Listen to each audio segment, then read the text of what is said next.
Let us continue the process of simplifying streetscapes. I am using a reference photograph here and I will be simplifying that reference photograph. I will be making some alterations. I will explain the entire process throughout this video. And without further delay, let us begin.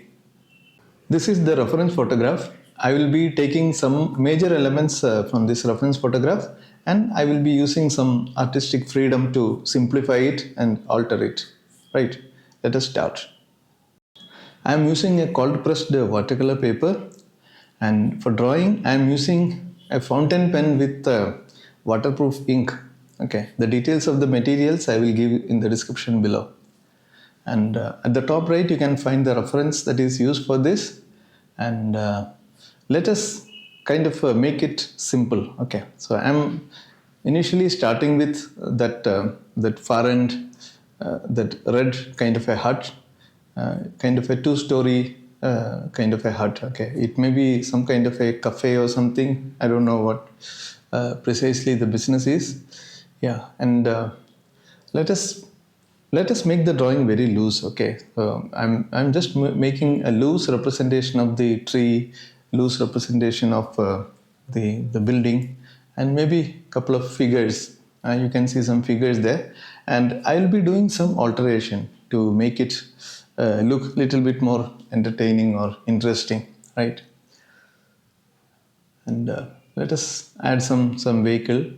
See, these are very quick drawing, and it is not perfect. Okay, so as I used to say in my previous videos as well, all my representation, all my tutorials are more focused on making it loose, not making it very precise, right?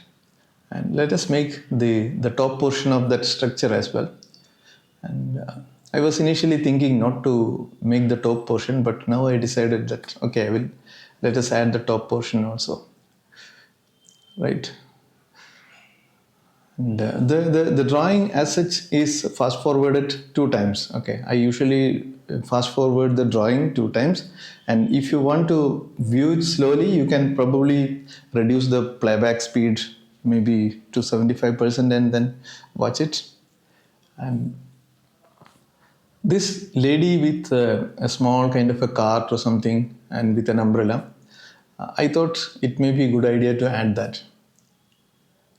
And this again is very suggestive way of doing it. If you want to draw it precisely, I always say that you can take time and draw it precisely, then it may not fall into that loose category. Okay, maybe the umbrella also may make some sense.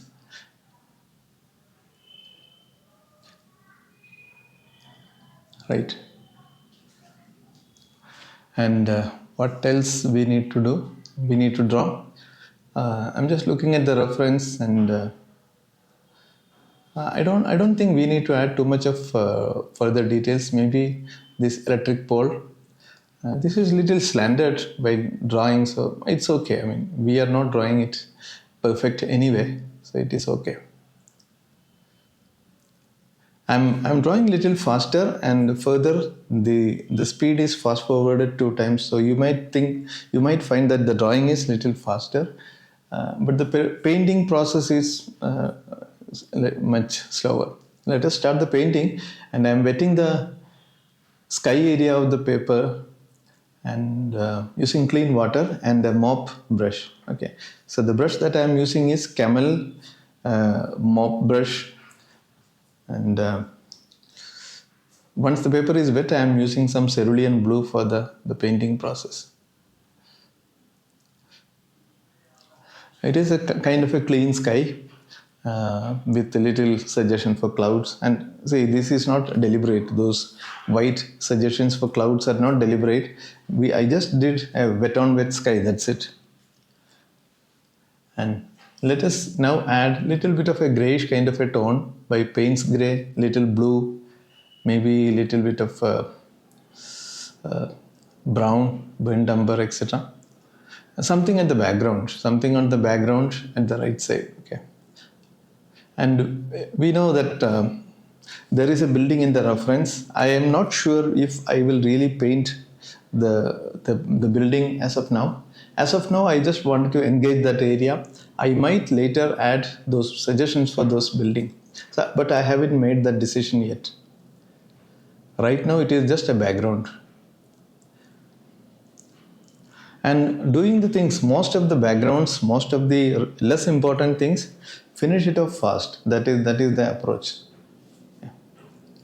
So you could do in many ways. In some of my previous videos, you may see that some of the focal elements are initially applied with washes, but here I am starting with the less important things first and finishing it off. These are different approaches, different ways. Okay, whichever you think is good for the subject, you can follow that. And whatever description that I am giving now is my approach. Another artist may have a different approach. Okay, so you can understand, follow the process, and evaluate it. And if you think this makes sense, my process, my approach makes sense, you can practice, and then you can always you can evolve. You can develop your own approach. Okay. See, the more you practice, the more idea you will get, the better you understand the medium, and you will slowly evolve your own style and your own process. Okay. So these tutorial videos are kind of a journey towards that target of developing a style and then developing your own process. Once you do that, you don't need any tutorials, any more tutorials. You can just follow your process and practice. I think here what we did so far is the sky and the background and the foreground, everything. Most of the less important things are done in a single go, pretty fast. Okay.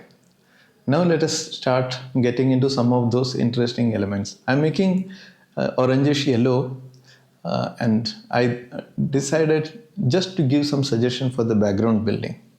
Okay, I 2 minutes back I didn't have any clear idea whether I should really paint those background building or not. Now I thought, let us give some suggestion and slowly merge that orangish yellow to the darks, so that it merges with the background and we don't need to do too much of details for the background building.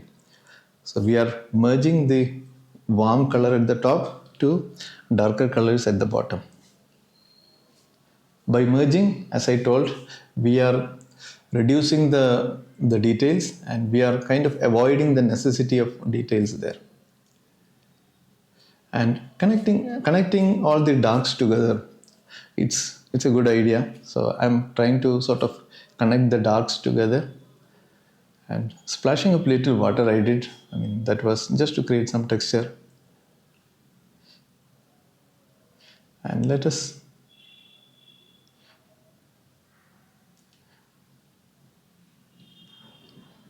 okay. So this is starting the kind of that reddish structure, and see at the top you have warm red, bright reds, and slowly I am mixing that with the darks. Okay, so that there is no clear distinction between the top reddish color and the darks. It is kind of merging so that we don't need to do too much of details. Later we might add some darks here depending upon how it dries. We all know that watercolor dries light, so sometimes the darks, which you may find it very dark at this point, at the point of painting, you may find that those darks are not dark enough when dried. So we may have to reinstate some of the darks, maybe some of the lights also. This is just a suggestion of the roof, the red roof, and there are some business happening underneath that roof. It is not very clear from the reference what exactly is happening underneath the top roof, but let us make some sort of suggestions. Okay, and later I will add some figures there. Okay, and then I think it will be a little bit more engaging. This gives the overall suggestion in my view. It may not be very precise, but it gives. And now olive green for the tree. And the tree is very quick and very kind of bold, random kind of foliages, and then connecting them together to a convincing sort of a tree. I'm using the side of the brush to get some uncontrolled shape for the foliages, and then some adding some edge leaves to make it look like a tree. Nothing is perfect in this painting, and everything is suggestive. And the idea is that let it go, let it go, let it come out from your mind. I mean, let ideas come out from your mind, and just execute it and let it go. Even if it fails, don't worry. This is just practice, okay? See, if you don't take risk while practicing, then when are you going to take the risk? So have some trust in yourself and practice it. If it goes wrong, I mean, if it goes, if you're not happy with the outcome, don't worry about it, and you can practice again. That is how you learn what works and what doesn't work. Right. So some darker tones for the branches. And I think this is good enough. I will splash some water and maybe I will create some texture to finish it off. Some splashing, and let us treat the tree as done. I'm pretty happy with the overall suggestion of whatever has happened so far. I think what we need to do next is some more clarity for the darks and maybe the figures and other details.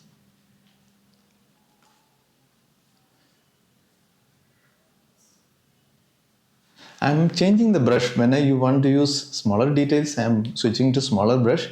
And the brush that I'm using, I have used so far are one big mop brush for the wetting of the paper and the sky, and maybe the foreground, and some smaller round brush for the other details. This is a smaller round brush, and here again I'm not looking at the precision. Okay, the car is not perfect. I know that the car is not perfect. I know the auto rickshaw is not perfect, and at this point I feel that even the size is little smaller, but I will ignore that. Okay,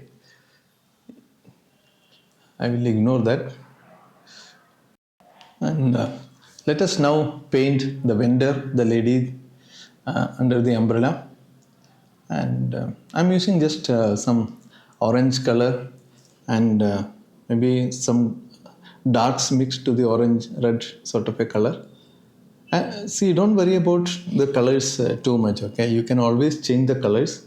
And here, the brand of color that I'm using is Camel Artist Watercolors, an Indian brand. But you can use any color that you have. Don't stop practicing just because you don't have the right brand that I am using, okay? So you practice with the brand, the shades of color that you have, and you will make improvements, and you can always change the colors, okay? It doesn't have to be a red sari always. It could be a blue sari or something. I mean, whatever color that you have, you can use it. And the umbrella color in the reference, it is kind of black.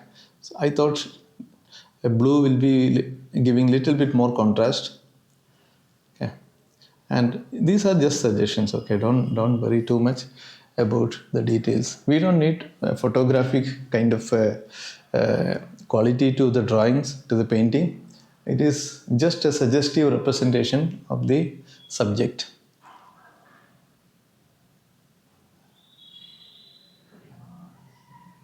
Some shadows maybe. And in the reference, those shadows are not very clear. Here I am using some sharper shadows to make it little bit more engaging. As I told, the darks are not looking dark enough, so I am just giving some darker steps. But as I told, I won't be giving too much of details further.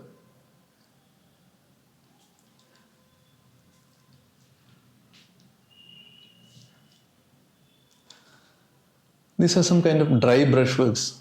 Okay. Some casual looking dry brushworks. So I'm using a soft round brush for this with a good tip.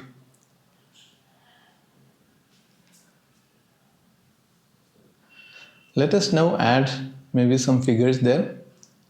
These figures are they are little tiny and you may find it little difficult. I'm just suggesting them, and if you are finding it difficult, you can go through one of my playlist about painting these figures, suggestive figures, painting suggestive figures. You can find the details in the description.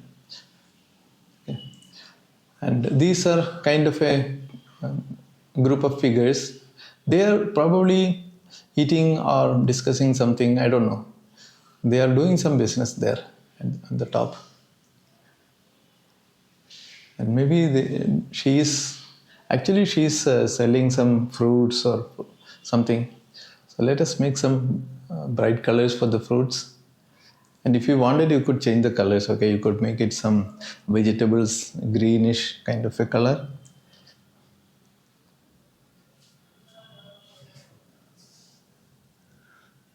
You can see how it is getting developed now. The figures, the vehicles, and other smaller details are gradually taking shape. And this is one area where I find it little challenging to pick up colors for the figure. You can pick the colors of your choice. I might repeatedly use the same color. Okay. Some of these figures are with dark color, partly because some of these figures are in the shadow area, and partly because I don't want to make that area too much complicatedly bright in colors. Okay. Some of the figures I will add contrasting colors, but not many, not all the figures. Okay.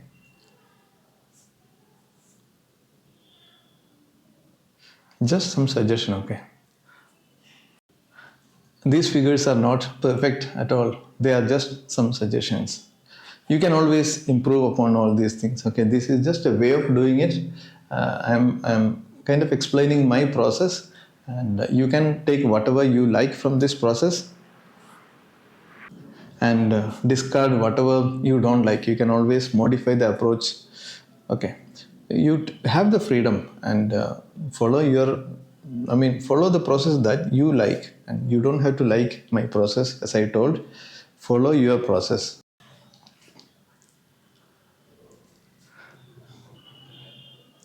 Right. This might take some time because we are now getting into details. We are getting into smaller brushworks. See, when you do the smaller brushworks, you might take little bit of time, and you may need little bit more attention than the big brushworks. Okay.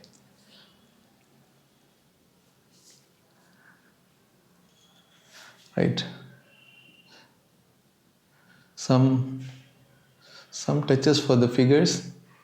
I'm not going to explain it too much because you can see what I'm doing. This is just to give a little bit of more clarity to those figures. Okay.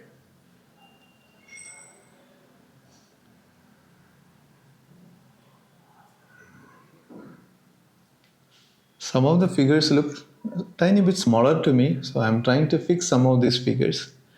And at this point, I wish the car and the auto rickshaw was slightly bigger, but now I don't want to fix it. Okay. This, as of now, it looks good to me. All those things. Some more darker shadows maybe for the vehicles. These are thick consistency paints, not very watery, and some kind of maybe shadows on the auto rickshaw, the front glass.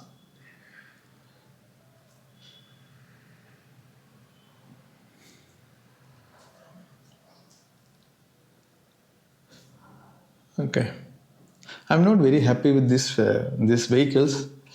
If you are following along, you can pay a little bit more attention to those vehicles and make it a little bit more better.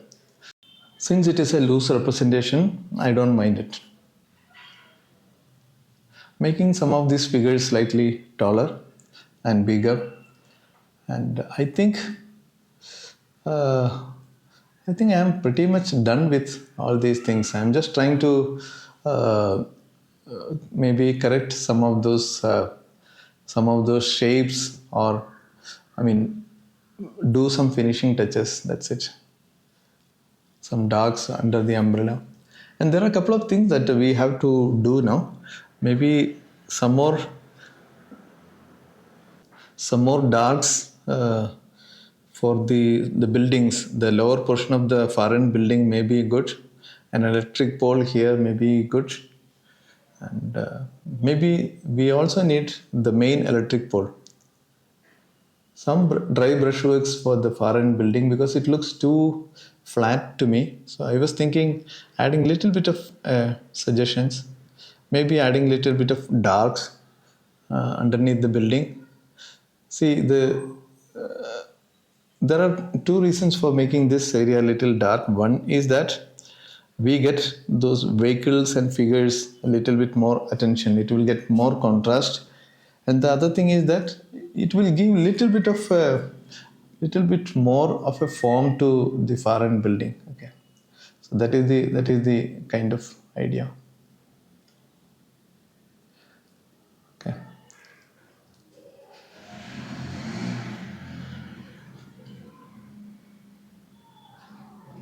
I think this is good enough.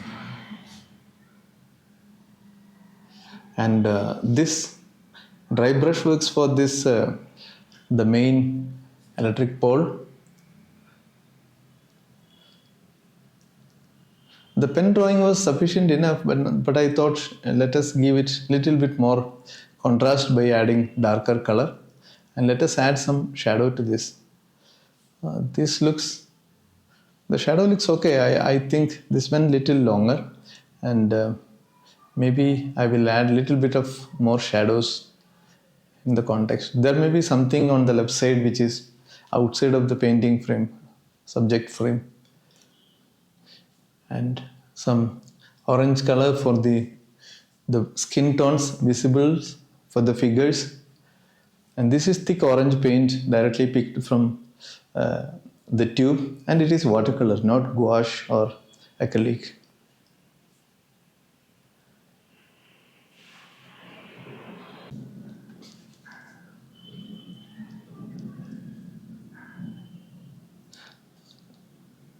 Okay, I'm just slowing down now because these are some kind of details, and these are some tiny touches, but you have to make those tiny touches at the right spot, in the right size. So I'm slightly slowing it down.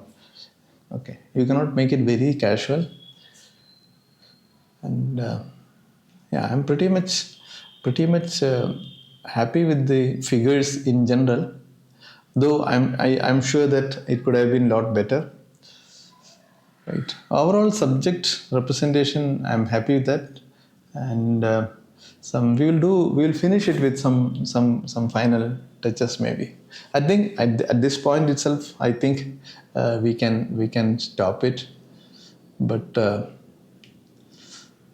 I thought. See, I thought some more touches will be, I mean, good. Some highlights, for example, and maybe some headlamps for the vehicles.